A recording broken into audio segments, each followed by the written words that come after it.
ప్రియమైనటువంటి దేవుని పిల్లలారా, అందరూ బాగున్నారా? ఈ ఉదయకాంత సమయంలో మీరందరూ బాగున్నారని ప్రభు పేరిట నేను మరోసారి సంతోషిస్తున్నాను.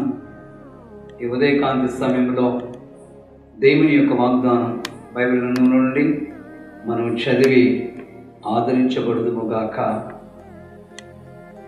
కీర్తనల గ్రంథం 23వ అధ్యాయం 6వ వచనంలో చదువుతున్నాను.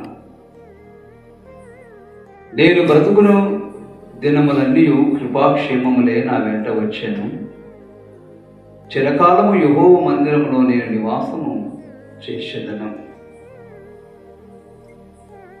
దావీదు తన జీవితంలో ఒక అనుభవాన్ని దేవుని సమూహంలో పంచుకుంటున్నాడు. ప్రియులారా, ఆయన అంటున్న మాట, కృపయు క్షేమము నా వెంట వచ్చాను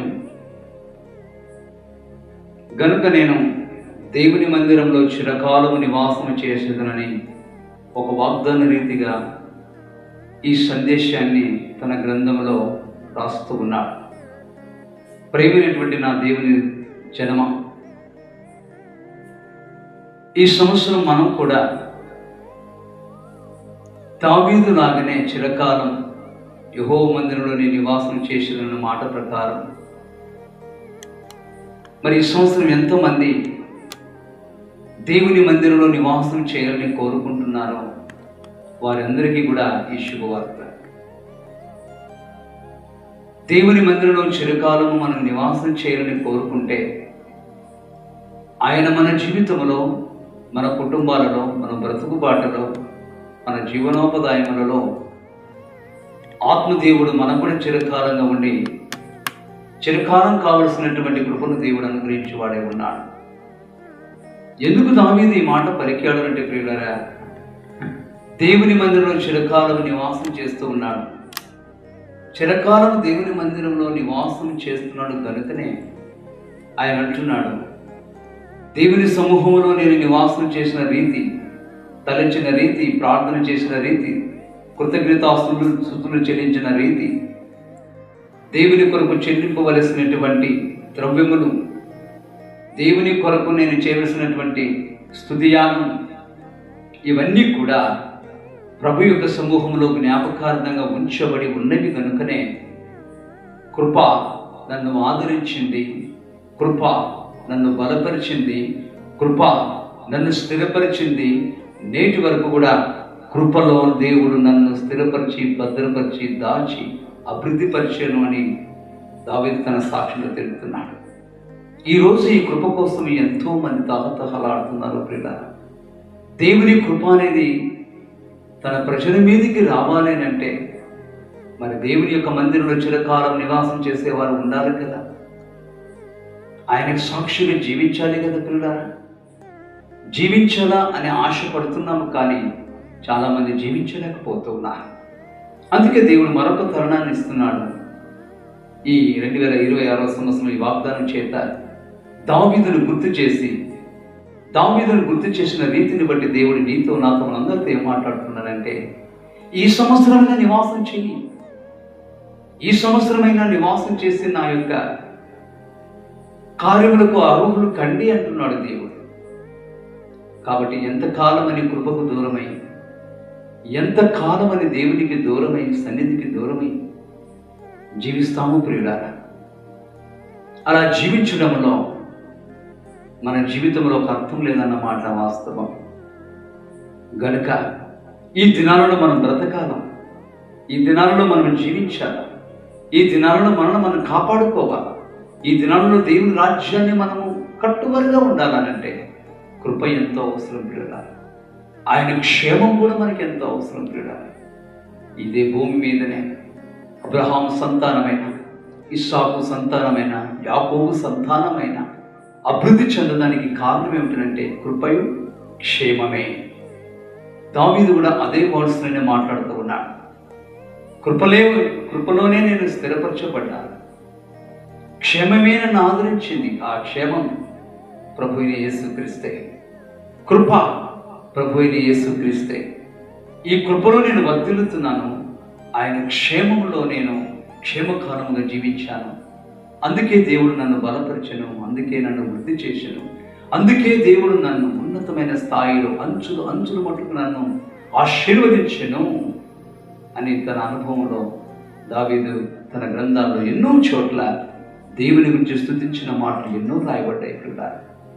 నా ప్రేమని దేవుని సంఘం నిజ దేవుని నమ్ముకున్నాం.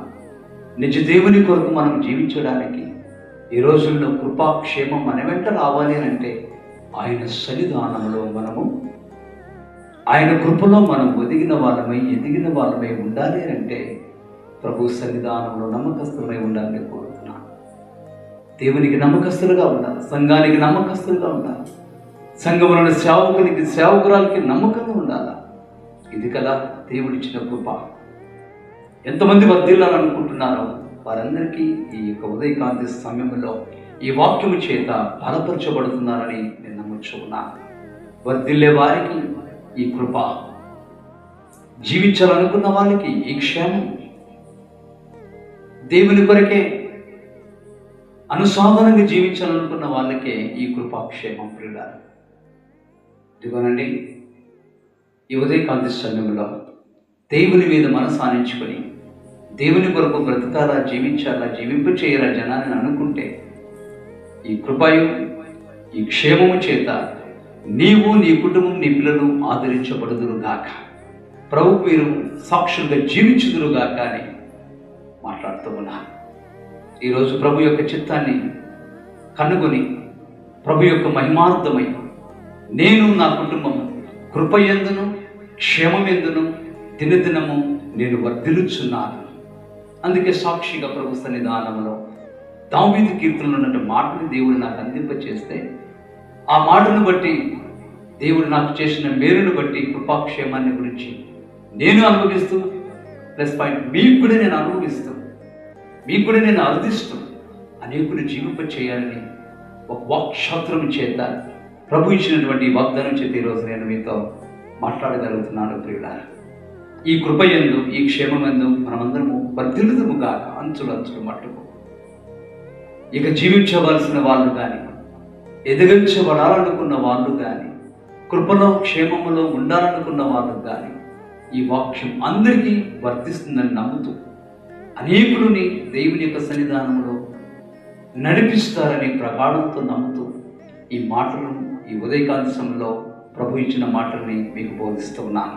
నా ప్రియమైన దేవుని సంగమా, ప్రియులారా, స్త్రీలారా, పురుషులారా, చిన్నలారా, అందరూ కూడా ప్రభు పేరు దగ్గరే కృపలోను క్షేమంలోను అభివృద్ధి పొందుతూ క్రీస్తు రాకడ పర్యంతం నమ్మకమైన మనస్సాక్షి కలిగిన వారి, దృక్పథం కలిగిన వారి ఆయన కొరకు బ్రతికి జీవించి సాధించి తన రాజ్యానికి వారసులు కావాలని ఈ వాక్యం చేత ఆదరించబడుతూ ఈ వాక్యం దైవాశీస్సులు మీరు అందుకుని ఆశీర్వదింపబడాలని యేసునామములో ఈ వాక్యము దేవుడు మనకు అందించినందుకు కృతజ్ఞతాస్తుతులు చెల్లిస్తూ లేవి దినాన వాక్యాన్ని ముగిస్తున్నాను.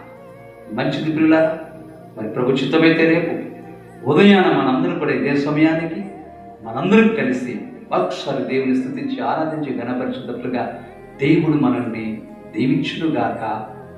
ప్రార్థన. పరిశుద్ధుడా, ప్రేమగల తండ్రి, నీ నామానికి వందనాలు నాయన, స్తోత్రం చెల్లిస్తున్నాను. యూట్యూబ్ ఛానల్లో లైవ్ లేంటునని ప్రియులను దర్శించండి. ఈ దిన వాగ్దానంతో కృపాక్షేమములే నా వెంట వచ్చెను, చిరకాలం యెహోవా మందిరంలో నీ వాసన చేసేదన్న వాక్కు నీ బిడ్డలకి ఈ యొక్క ఉదయకాంతంలో బయలుపరిచేందుకు స్తోత్రములు. నీ దాసుని పురిపీఠం మీద నిలబెట్టి అమూల్యమైన మాటల చేత అందరితో మాట్లాడిన వందన స్తోత్రాలు చెల్లిస్తున్నాను. అంచులంచుల మట్టుకు ఇంగును ప్రభువా మీరు బలపరచండి, ఆశీర్వదించండి. వినిన వాళ్ళ యొక్క మనస్సును ఆత్మ వివేచన జ్ఞానంతో నింపి భద్రపరిచి ఆశీర్వదించమని కోరుతున్నాను. దేవా, మీ కృప నీ దయాన్ని కనికరంలో నింపి బలపరిచి మరో తరాంతరంలోనైనా మరోసారి ప్రభు నీ పిల్లలతో మాట్లాడే అవకాశం కనిపించేంత వరకు ఈ కృప నీ దయాన్ని కనికరం మా మీద ఉంచి నడిపించి బలపరచమని యేసుని శక్తి గల నామములో ప్రార్థించి అడిగి పొంది ఉన్నాను నా దయగల తండ్రి, ఆమేన్. మంచిది. అందరికీ దేవుని ఆశీస్సుతో గాడ్ బ్లెస్ యు. ఆమేన్.